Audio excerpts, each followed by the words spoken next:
A racist white man gets into a confrontation with a black woman. He's shocked when she reveals she's an FBI agent. Jordan Blake parked her car under the shade of a large oak tree, feeling the weight of her week slide off her shoulders as she stepped out and took a deep breath. The city park was one of her favorite places to unwind, a spot where she could just be Jordan, not Agent Blake. Today, she had a good book, some snacks, and the whole afternoon to herself. The sun was warm, the breeze light, and the laughter of families and friends filled the air in a comforting, steady hum. It was a good day to relax. She found the perfect bench by the lake, set slightly apart from the main paths, with a clear view of the water and a few friendly ducks drifting by. She settled in, pulling out her book and letting herself sink into the world on the page. She'd only made it a few pages in when a voice cut through the air, harsh and loud. "Hey! You there!" Jordan looked up, startled, to see a man standing in front of her. He had an air of arrogance around him. His face was already twisted into a scowl, and he had his arms crossed over his chest, staring her down. "Can I help you?" she asked, keeping her tone neutral. "Yeah, you can help me by moving," he snapped. "That's my bench." Jordan blinked, taken aback by his sudden hostility. "Excuse me? I didn't see any sign claiming this spot." The man rolled his eyes, his tone dripping with irritation. "I don't need a sign. I've been coming here for years. Everyone around here knows this is my spot." He gestured broadly, as if he owned not only the bench, but the entire lakeside view. Jordan let out a measured breath, trying to keep her voice calm. "Well, it's a public park, so there's plenty of space for everyone. I'm sure you can find another bench." The man's eyes narrowed, his face twisting further with contempt. "You don't get it, do you?" he sneered. "People like you don't just waltz in here and take over what isn't theirs." Jordan's spine straightened, a flash of anger flaring within her. She knew exactly what he meant, and he knew she did. "People like me?" she asked, her voice hardening. "Do you realize how ridiculous you sound?" He smirked, taking a step closer. "Not as ridiculous as someone like you thinking you belong here. Look around. You don't fit in." Jordan clenched her jaw, feeling the weight of his words press against her patience. She'd dealt with plenty of people who had this brand of arrogance, but she wasn't in the mood to let it slide today. "I don't need to fit in to sit on a bench," she said, her voice steady and unyielding. "If you have a problem with that, maybe you should find another spot." The man's face flushed, his hands balling into fists at his sides. He took another step closer, looming over her. "You think you can just talk to me like that?" he hissed. "I could make you move. In fact, maybe I should." Jordan didn't flinch, meeting his gaze head on. "Touch me, and you'll regret it." Her tone was low but firm, carrying a weight that gave him pause. For a second, his bravado wavered as he registered her calm warning. But instead of backing off, he doubled down, leaning in closer, his voice a harsh whisper. "You people don't know when to keep your mouths shut," he sneered. "Maybe it's time you learn." Jordan's patience snapped. She stood up, her face inches from his, her voice rising with controlled anger. "Back off! Now! I'm not moving and you don't get to tell me what to do!" Her raised voice drew the attention of nearby park-goers, who turned to watch the confrontation. The man looked around, realizing the eyes on him, and a flicker of embarrassment crossed his face. But instead of apologizing, he clenched his jaw, muttering under his breath. "Fine. Enjoy your little attitude," he spat, his tone dripping with disdain. "You'll learn soon enough. You better be gone soon or you'll regret it." With one last glare, he turned on his heel, storming off toward the parking lot. Jordan watched him go, her heart pounding as she took a steadying breath. She looked around and saw a few people still watching, but they quickly turned away when she met their eyes. Ignoring them, she sat back down, her muscles still tight with frustration. She glanced back toward the parking lot, half expecting to see him stomping back her way. For now, he was gone. But his words lingered, scratching at the calm she'd come here to find. She forced herself to focus on the lake, taking a deep breath to calm her racing mind. Today was supposed to be about peace, she reminded herself. She wasn't going to let some stranger ruin that for her. But as she picked up her book again, she couldn't shake the uneasy feeling that this wasn't the last she'd see of him. Jordan tried to settle back into her book, her gaze tracing the words on the page without really reading them. The man's sneering face and grating words kept intruding on her thoughts, each sentence she read dissolving into fragments as her irritation lingered. She took a deep breath, willing herself to relax, to push his hostility out of her mind. But minutes later, that same shadow darkened her peripheral vision. She glanced up, and there he was again, standing over her with his arms crossed, his face twisted with anger. "Still here?" he sneered, leaning in closer. I thought I made it clear that this is my spot. Jordan set her book down and slowly stood, matching his glare. And I thought I made it clear that I'm not moving, she said, her voice steely. This is a public park. The man's smirk deepened as he took a step closer, his voice dropping to a mocking tone. You people always think you're entitled to whatever you want, don't you? Think you can just barge in here and take over, act like you belong. Jordan clenched her fists, the simmering anger finally bubbling to the surface. You don't get to talk to me like that, she snapped. And if you have a problem with that, maybe you should go find a spot far, far away from me. But he didn't budge. Instead, he leaned even closer, his face inches from hers. Oh, is that a threat? I'll have you know I don't take kindly to threats from people who don't belong here. She straightened, her voice low and calm. The only person who doesn't belong here is the one who can't handle sharing a public space. The man's expression hardened, and suddenly his hand shot out, gripping her arm with surprising force. He yanked her up from the bench, his fingers digging into her skin, his face a mask of anger. Jordan twisted, trying to free herself, but his grip only tightened. You think you're so tough? He spat, his voice full of contempt. And then, before she could react, he raised his hand and slapped her hard across the face. The impact snapped her head to the side, pain flaring hot across her cheek. She steadied herself, forcing herself to stand tall, her cheek stinging, but her gaze unwavering as she looked him in the eye. That was a mistake, she said, her voice deadly calm. Oh, yeah? He laughed, the sound hollow and mocking. What are you going to do about it? Call the police? You think they're going to believe some angry black woman over me? Jordan's patience evaporated, her voice hardening as she reached into her jacket pocket. I don't need the police, she said quietly. She pulled out her FBI badge and held it up to his face, letting the metal glint in the sunlight. The man's smirk faded, his eyes widening as he took in the badge, his mouth opening and closing as he struggled to process what he was seeing. Jordan took a step forward, her voice cold and steady. I'm FBI, and I'm placing you under arrest for assault. He stumbled back, his hands going up defensively, his face drained of color. Wait a second, he stammered, his confidence shattering. You're really FBI? That's right, she replied, her voice steady. Put your hands behind your back. For a moment, he seemed frozen, his mind racing as he stared at the badge, disbelief flickering across his face. Then, as if jolted back to reality, he took another step back, his eyes darting around in panic. You can't do this, he sputtered, his voice shaking. This is ridiculous. You're bluffing. Jordan remained calm, taking another step forward, keeping her gaze fixed on him. This is your last warning.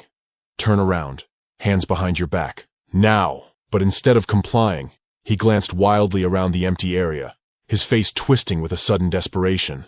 Then, without another word, he turned and bolted, breaking into a full run toward the parking lot. Jordan's instincts kicked in, and she took off after him, sprinting across the grass, her focus narrowed on the back of his retreating figure.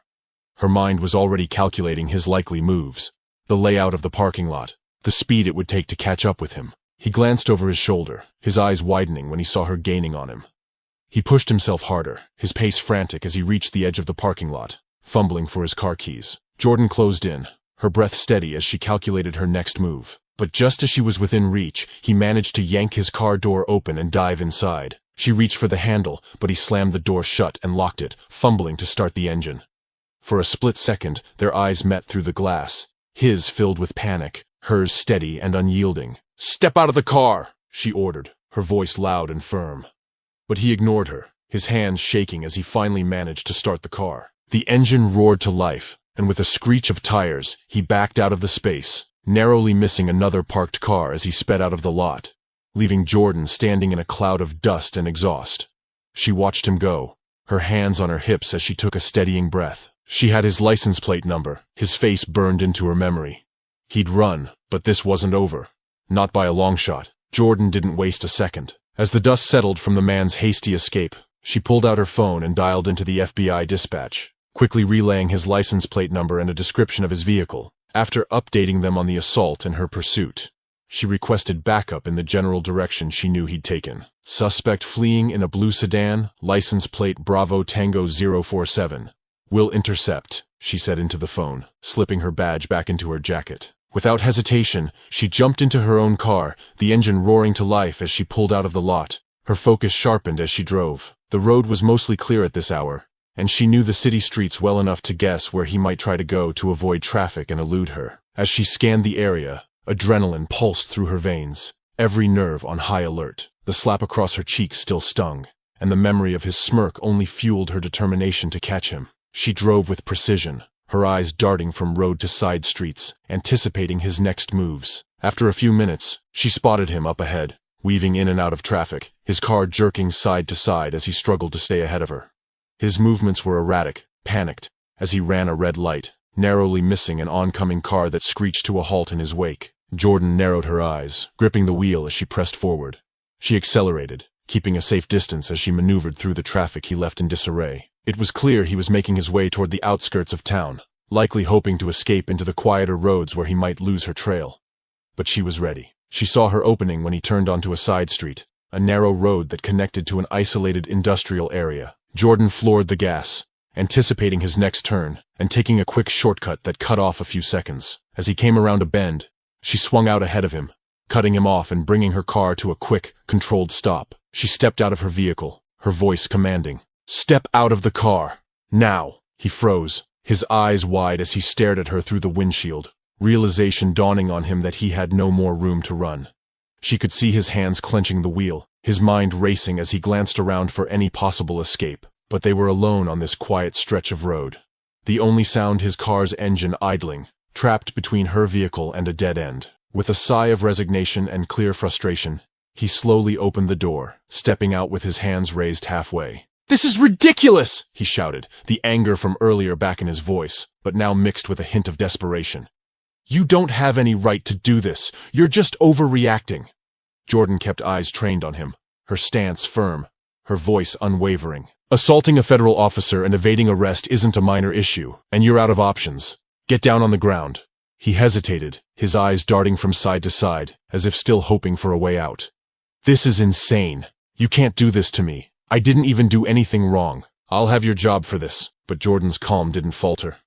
"You put your hands on me, you resisted arrest, and you fled from law enforcement. I have every right to arrest you, and I'd suggest you stop making this harder on yourself." Seeing that she wasn't bluffing, he slowly got down on his knees, his face contorting with a mix of anger and humiliation. "You don't know who I am," he muttered, his voice shaking as he glared up at her. "I'm well connected. You're gonna regret this. Hands behind your back," she commanded, ignoring his threats.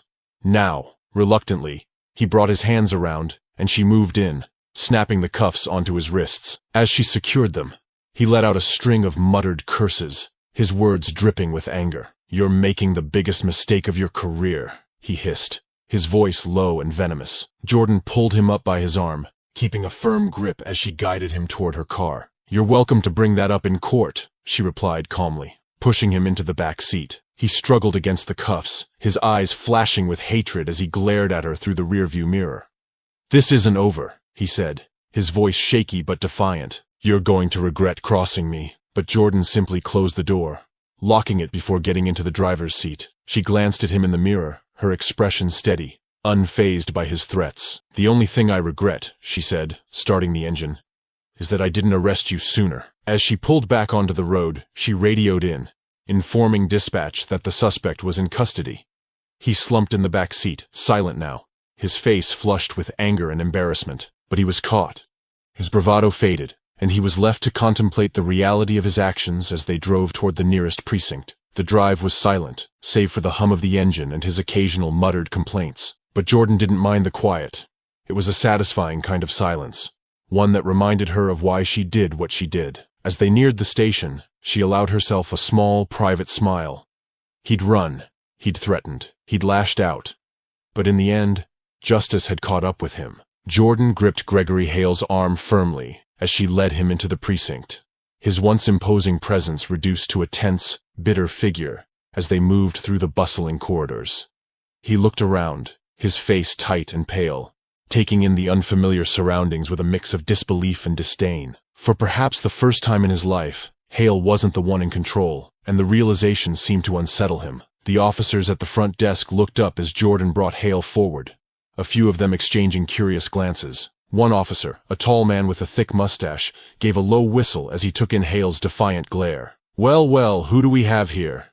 The officer said, his voice amused as he took in Hale's attempt to look unaffected. This is Gregory Hale, Jordan replied, her tone all business. He's here on charges of assaulting a federal officer, resisting arrest, and evading law enforcement. The officer raised an eyebrow, impressed, before shifting his gaze to Hale. Fancy look. High-dollar watch. Guess that didn't do you much good, did it? He chuckled, shaking his head as he entered Hale's information into the system. You might be the most high-maintenance arrest I've seen this month.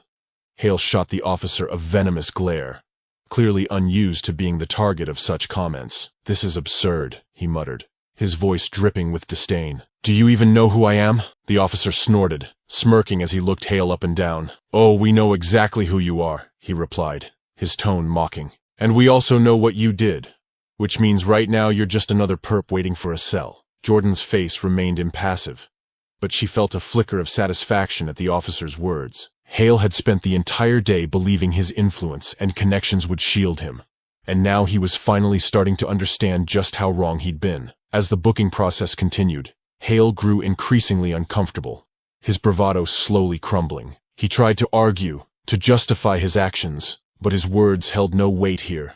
With each step, fingerprints, photographs, and paperwork, the reality of his situation became clearer. Another officer, a no-nonsense woman in her early 50s with a sharp gaze, took Hale's fingerprints, guiding him to press each finger down onto the ink pad before rolling it onto the paper.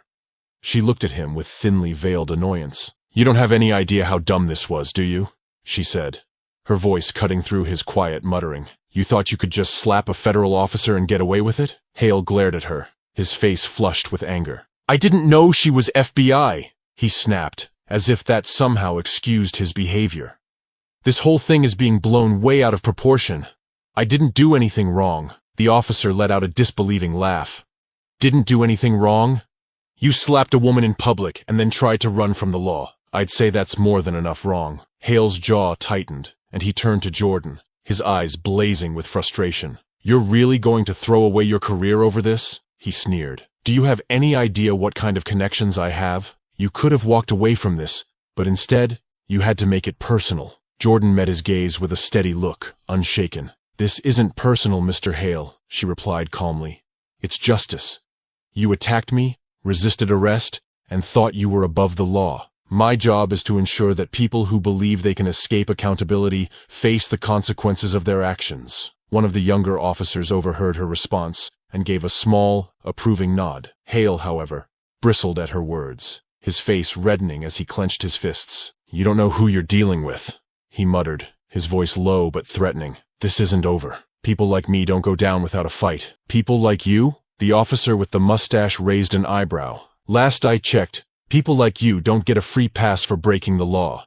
Maybe that's news to you, but around here, everyone faces the music. Hale opened his mouth to retort, but before he could respond, the officer guided him toward the cell area, a satisfied look on his face. Now, let's get you settled in. Hale stiffened, clearly insulted at the idea of being treated like the rest. He looked around the precinct, trying to maintain a semblance of his former arrogance, but there was an edge of fear in his eyes now. As they reached the holding cell, Hale turned back to Jordan, his face tight with a mixture of anger and desperation. You're making the biggest mistake of your life, you know that?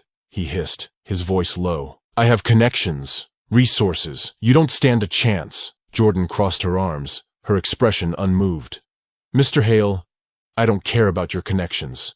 You're here because of your actions, not your title or your wealth, and I assure you, threats won't get you out of this. The officer with the mustache shook his head in disbelief, chuckling as he unlocked the cell door. I've seen some arrogant types in here, but you, my friend, take the cake. You really thought no one was going to hold you accountable? Hale glared at him, stepping into the cell with a scowl. This is all going to backfire on you, he muttered, his voice shaky but defiant. People like me don't end up in places like this. The officer rolled his eyes, giving Hale a slight nudge as he closed the cell door behind him. Get comfortable, Mr. Hale, he said dryly. You might be in here a while. And for the record, people like you end up in here every day when they think they're untouchable. Jordan watched as Hale sat down on the cold metal bench, his eyes darting around the cell with a look of disgust. His bravado had all but faded now, replaced by the undeniable reality of his situation.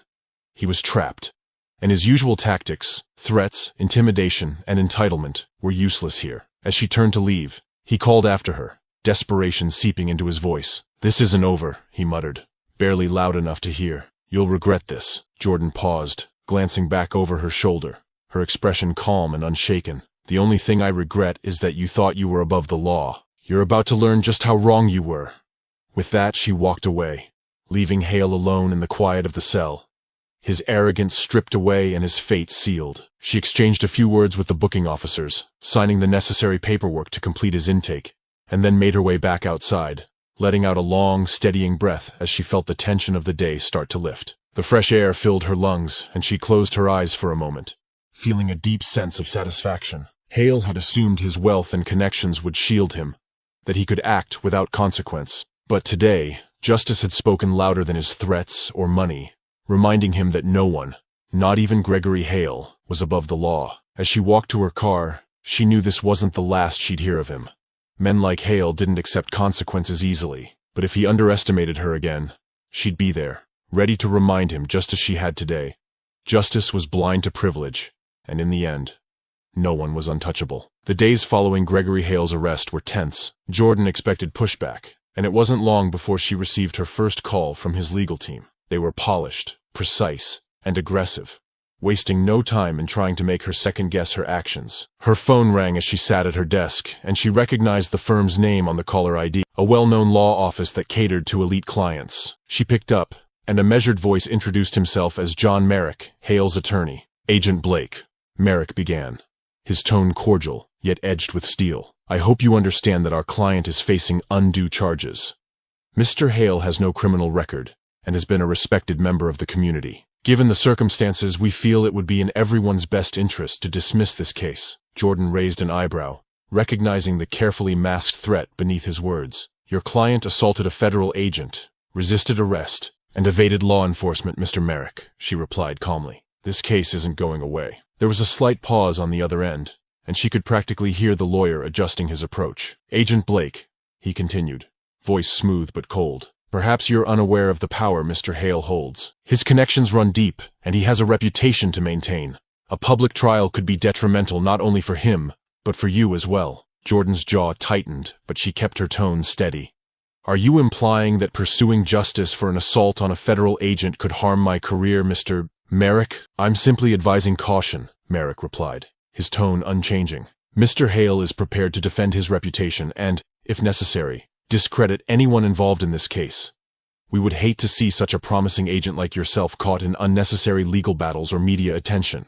With the right agreement, this can all go away." Jordan's patience was wearing thin. "I don't negotiate with people who think they're above the law, Mr. Merrick. Tell Mr. Hale that we'll see him in court." Without another word, she hung up, feeling a renewed determination settle over her. She knew men like Hale thrived on intimidation and manipulation.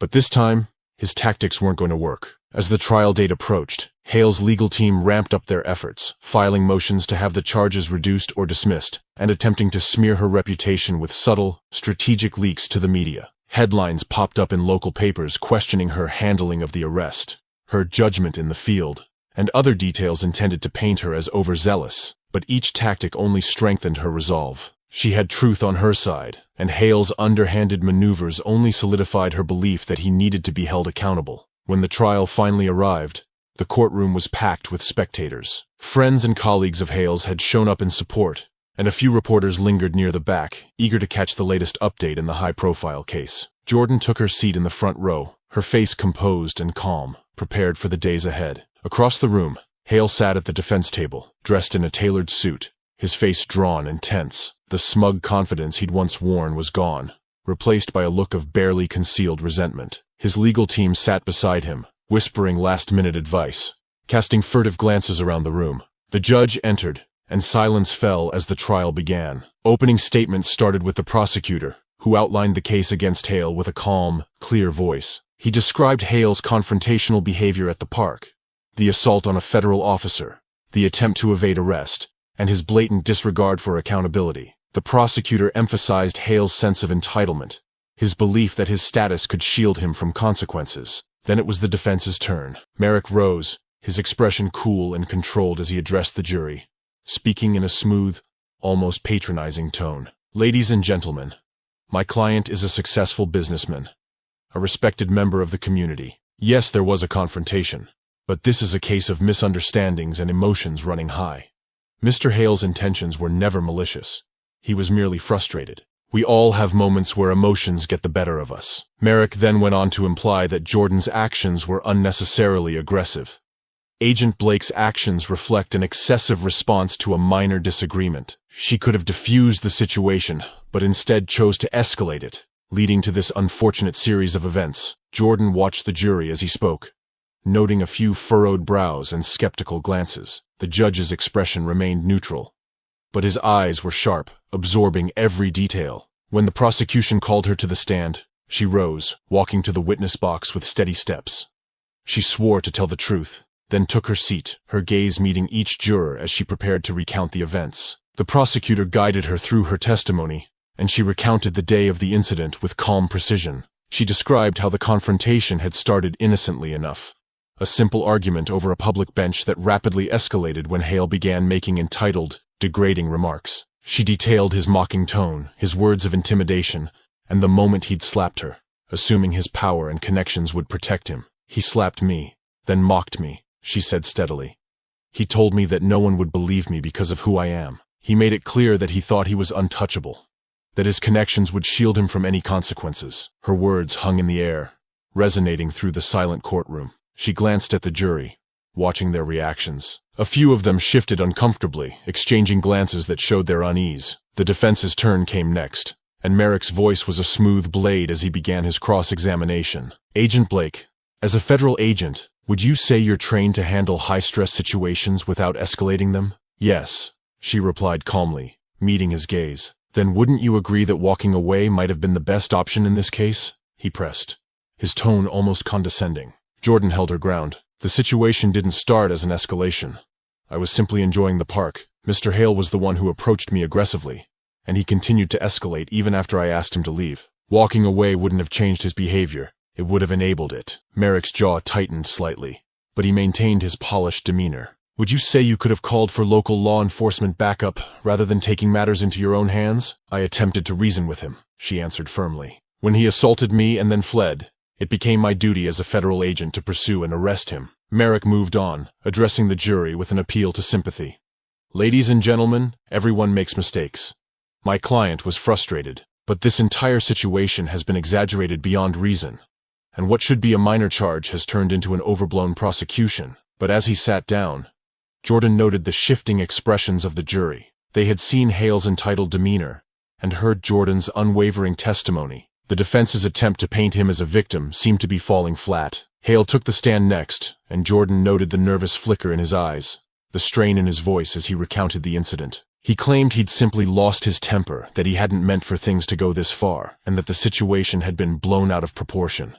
The prosecutor's cross-examination was swift and unforgiving. Mr. Hale, you told Agent Blake that no one would believe her because of who she was. Are you denying that statement? Hale squirmed, his jaw tight as he stammered. I didn't mean it like that. The prosecutor paused, his gaze cool. So, in your own words, how did you mean it? Hale's mouth opened, then closed, his face flushed as he struggled for an answer. The silence hung heavy, his previous bravado deflated under the weight of the prosecutor's question. Closing arguments came quickly.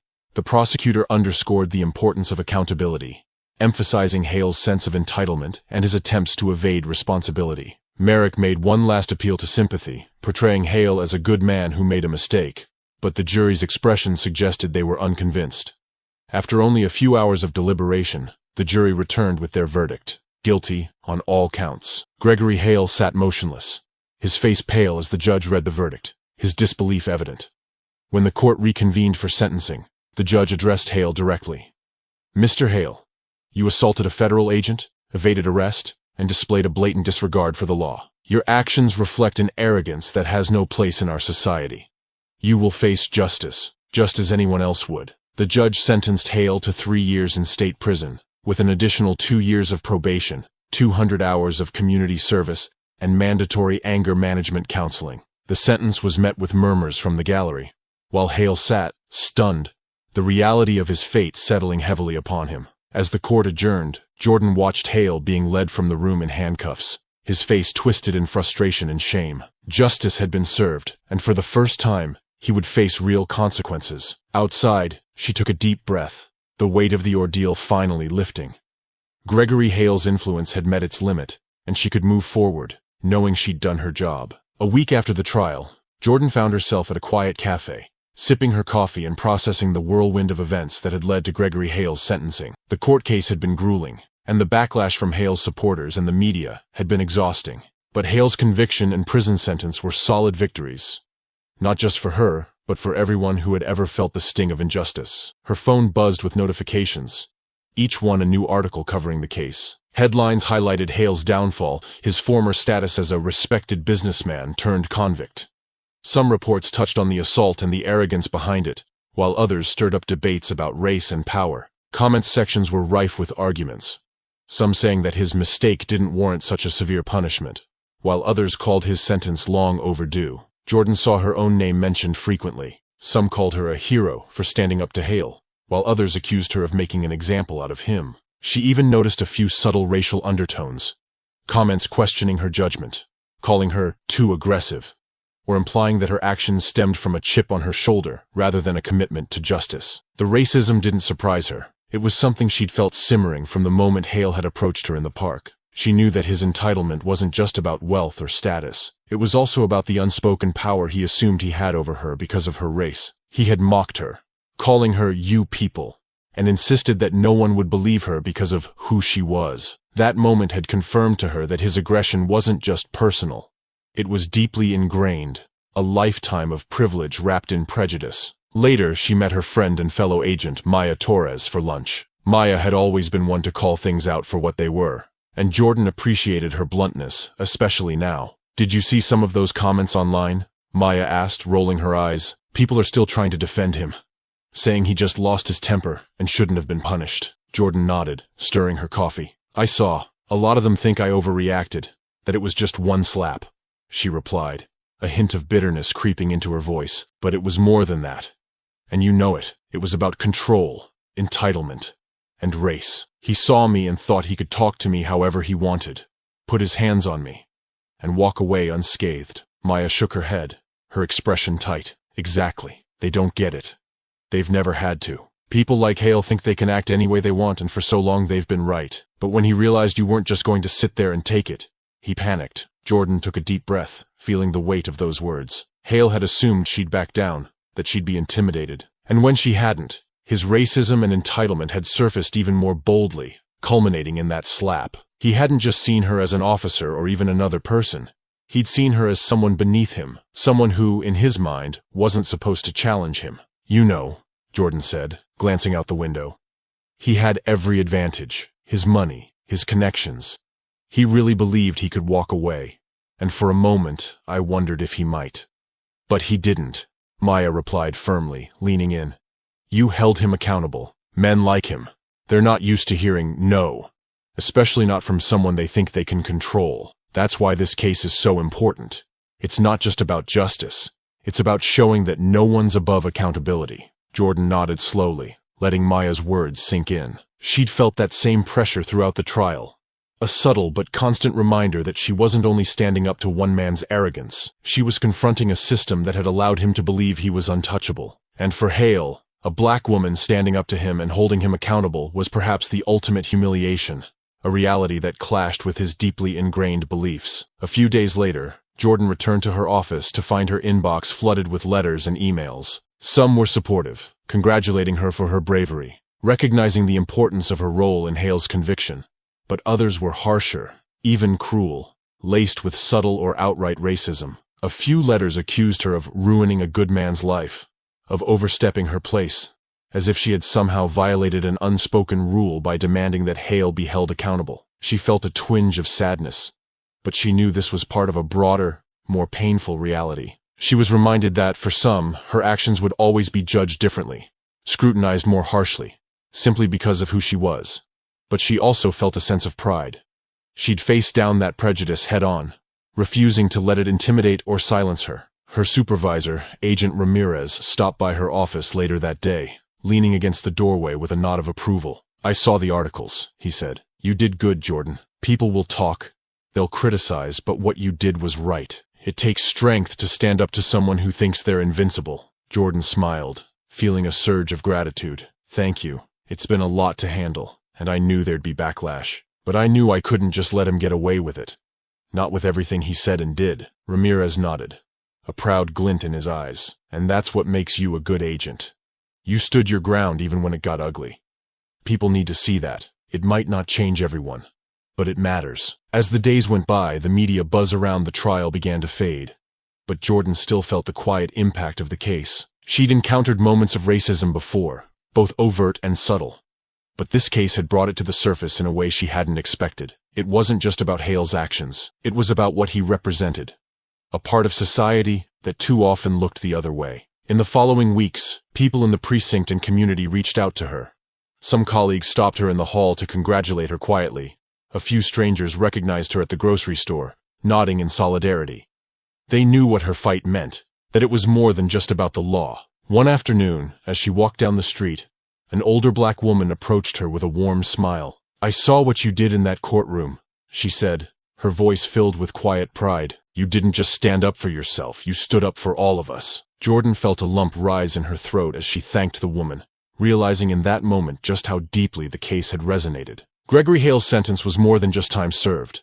It was a message, a reminder that no one, no matter their wealth or privilege, was untouchable. As she walked away, Jordan felt a sense of closure and strength. She knew the fight against entitlement and prejudice was far from over. But this was a victory, and in the quiet spaces of her mind, she allowed herself to feel the full weight of what she'd accomplished, knowing she'd not only done her job, but had upheld a justice far more profound.